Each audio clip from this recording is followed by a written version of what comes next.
फिल्मी दुनिया के महान गायकों की बात करें तो इस लिस्ट में मोहम्मद रफ़ी और किशोर कुमार का नाम ज़रूर शामिल होगा। मोहम्मद रफ़ी हिंदी सिनेमा के महानतम गायकों में से एक थे। आंग के साथ तुम्हारा ने मालिया हो निगाहों में जादू चलान मेरी जान सिखा भी ना जाओ कर दिल अभी भरा। 4 दशक लंबे करियर के दौरान उन्होंने हजारों गीत गाए, कई अभिनेताओं को अपनी आवाज दी और बहुत से संगीत निर्देशकों के साथ काम किया।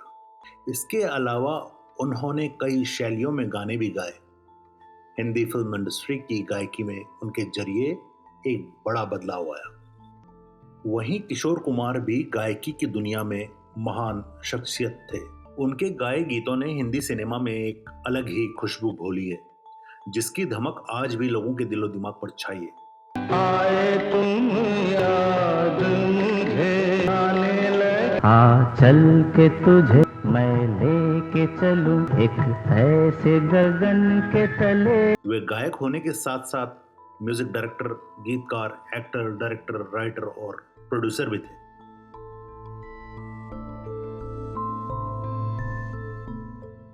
दोनों ही गायक अपनी अपनी जगह खास थे। इनके बीच तुलना नहीं की जा सकती है। लेकिन एक दफा गुरुदत्त की वजह से मोहम्मद रफी की आवाज में रिकॉर्ड हुआ एक गाना डिब्बा बंद होकर रह गया। यानी कि गाना रिकॉर्ड तो हुआ मगर रिलीज नहीं किया गया।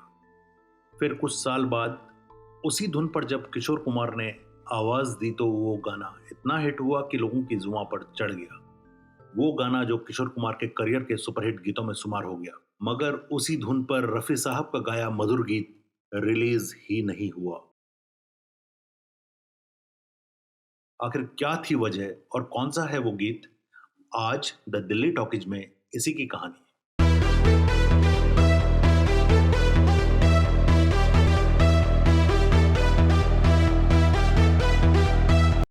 कहते हैं हर फिल्म का गाना अपनी किस्मत खुद लेकर आता है। यानी कलाकार हो या गायक, अपने आप ही उसकी झोली में वो काम आ जाता है जो उनके लिए लिखा होता है। ऐसा ही कुछ एक बार किशोर कुमार के साथ हुआ, जब सालों बाद उनके पास एक गाना आया।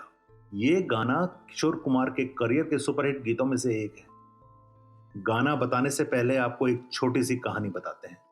साल 1961 में गुरुदत्त एक फिल्म बना रहे थे। फिल्म का नाम था बहारें फिर भी आएंगी। इस फिल्म में धर्मेंद्र, तनुजा, माला सिन्हा मुख्य भूमिकाओं में थे। इस फिल्म के लिए संगीतकार के तौर पर महान संगीतकार एस.डी. वर्मन को चुना गया था। वर्मन दा ने फिल्म के टाइटल सॉन्ग के लिए धुन भी तैयार कर ली थी और मोहम्मद रफी की आवाज में इस फिल्म का टाइटल सॉन्ग रिकॉर्ड किया गया। सुनिए रफी साहब की आवाज में ये गाना। न तेरा साथी हो जगल कहीं भी जाती हूँ ऐ दिल के राही चल अकेला। ये वो गीत है जो रिकॉर्ड होने के लगभग 58 वर्षों तक दुनिया की नजरों से दूर रहा।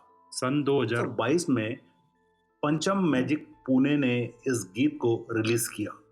इस गीत के रिकॉर्ड को पंचम दा के करीबी दोस्त स्वर्गीय बादल भट्टाचार्य और मिली भट्टाचार्य ने सावधानी पूर्वक सहेज कर रखा था।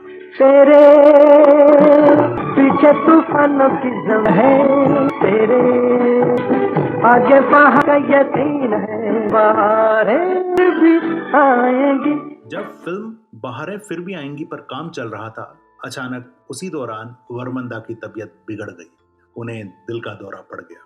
हालांकि वर्मन दा रिकवर हो गए, लेकिन डॉक्टर्स ने उन्हें 6 महीने तक काम न करने की सलाह दी।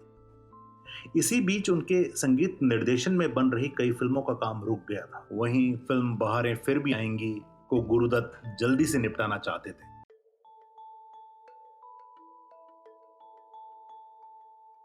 वर्मन दा को भी लग रहा था कि उनकी वजह से गुरुदत्त की फिल्म पूरी होने में देरी हो जाएगी। उन्होंने गुरुदत्त से कहा कि मेरी ये धुन ले लो और मेरा बेटा आर.डी. वर्मन आपकी फिल्म बहारें फिर भी आएंगी के लिए बाकी गाने तैयार कर देगा। लेकिन गुरुदत्त ने इनकार कर दिया। हालांकि गुरुदत्त और एस.डी. वर्मन की जुगलबंदी लाजवाब थी। नवकेतन बैनर्स की फिल्म बाजी के बाद से दादा वर्मन और गुरुदत्त के बीच काफी अच्छे रिश्ते थे।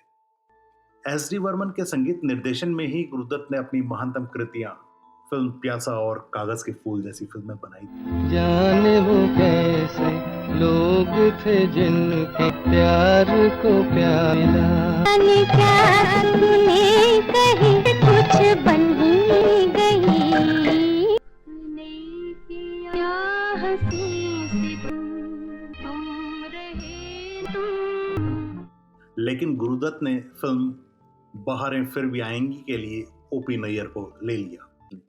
जब एस डी वर्मन को रिप्लेस कर ओपी नैयर को ये फिल्म दे दी गई तो इस पर पंचम दा यानी एस डी वर्मन के बेटे आर डी वर्मन ने मजरू सुल्तानपुरी के लिखे इस गीत को, जो कि रफी साहब की आवाज में गाया गया था, अपने पास रख लिया। बहारें फिर भी आएंगी। और इस तरह से ये गाना हमेशा के लिए डिब्बे में बंद होते हैं कि गुरुदत्त ने एस डी वर्मन के ठीक होने का इंतजार नहीं किया और बताते हैं कि जो गाना रफी साहब ने फिल्म बहारें फिर भी आएंगी के लिए रिकॉर्ड किया था, वो धुन सन 1957 की classic film the bridge on the river Kwai की सिग्नेचर ट्यून पर आधारित थी।